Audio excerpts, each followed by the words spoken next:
Ty Simpson is looking at deals worth $6.5 million to stay and play one more year of college football in 2026 rather than do what he has said he's going to do, which is forego the NFL draft. Let's talk about why this is not unprecedented, but also why this is a slam dunk for me.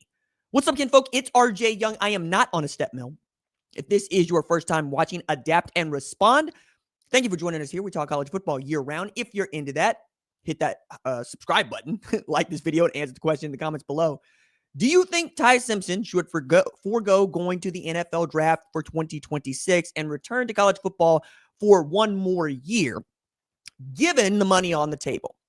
Now, this is Mike Rodak at AL.com with some excellent reporting that, to quote him, as a source with direct knowledge of a deal offered to Ty Simpson that was for 1 year and $6.5 billion.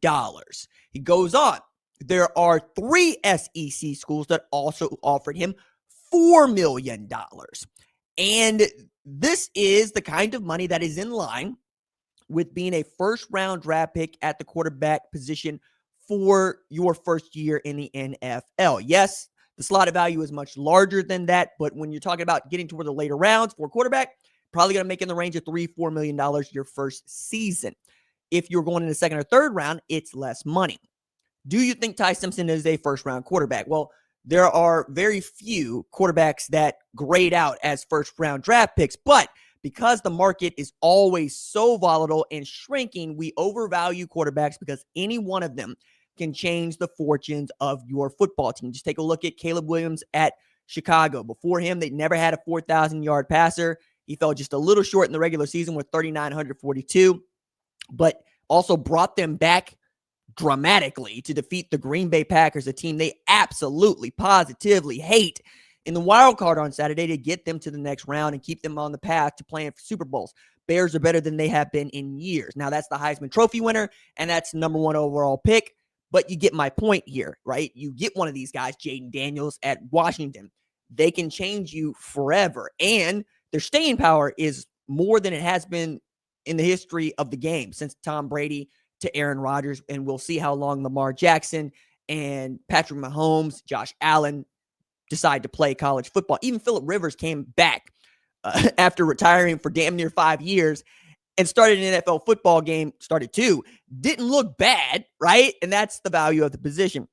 It's also interesting at this time when we have a market for quarterbacks that is slowly shrinking, especially at the elite level, as more guys have decided, like DJ Lagway committed to Baylor, but then took other visits because he, along with guys like Sam Levitt and even Dylan Raiola, are still very, very much coveted in this next cycle because they're good enough to lead you to the college football playoff and or the national championship game. Take a look at Riley Leonard coming from Duke to Notre Dame, 1-year rental, gets them the national title game. Will Howard, same difference, 1-year rental, wins them the national championship. These are guys that do not rate as anything better than 4th, 5th, or 6th round selections, right?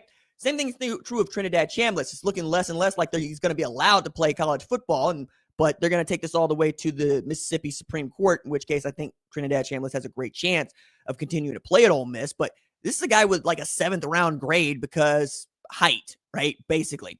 He is agile. He can throw the football all over. He is a magician back there. I think he's a great quarterback. I also understand why he is worth every penny to stay at Ole Miss and not as much to an NFL team, right? So why is this happening? Well, Darren Heitner actually gave a really good quote to AL.com about this. He says, several teams chasing a shrinking pool of elite quarterbacks combined with pressure to field a CFP contender could drive up the price for certain players who have yet to transfer and or are considering the NFL draft and are seen as transformative. Goes on to say it's basic economics where leverage meets scarcity. Darren Heitner, who briefly represented and I think might continue to represent Damon Williams after he decided to enter the portal, but they didn't enter him and it became a big old fight, big old to do. He's actually was represented by the same man that represents head coach Jed Fish at Washington. He was dropped by his agent dramatically, loudly on Twitter. It was not fun to be Damon Williams for about 48 hours. He's back at Washington. I think they're going to try to let bygones be bygones because he is one of those transformative players that people were trying to lure into the portal because you understand the value of the position, right? And in understanding the value of the position and the uncertainty of it, you also are got to be asking this question if you are Alabama, who I might think is the team offering the $6.5 million for him to stay. Why not bring him back? Now, I realize you got Keelan Russell, you got Austin Mack back there, and you probably want to keep the train moving, but that doesn't always go well. Take a look at Oklahoma.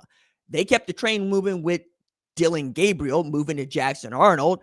Dillon Gabriel comes back into college football, ends up at Oregon, turns them into a Big Ten champion and a number one ranked team, and Oklahoma goes down the tubes there for an entire year of football, having to pull John Mateer from Washington State, who hadn't played well against Power 4 competition up until then, still only played well against Power 4 competition in Michigan, right? Everything else has been kind of hit or miss.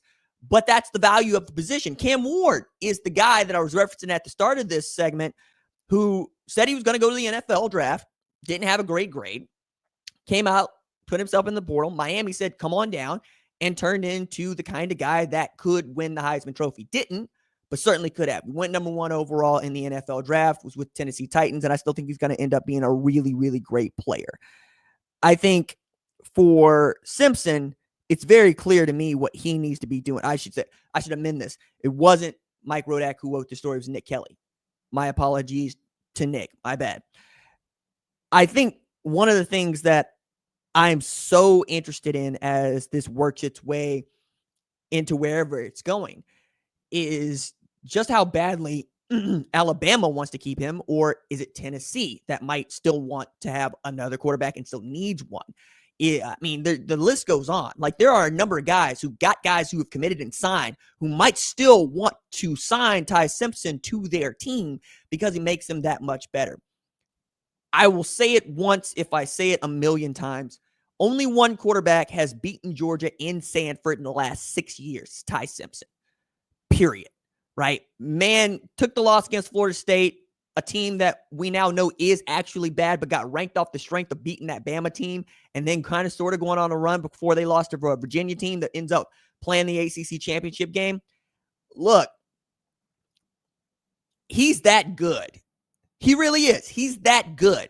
So if it's Alabama, if it's Ole Miss, if it's LSU, there are teams that need him in a very real way to maximize their potential.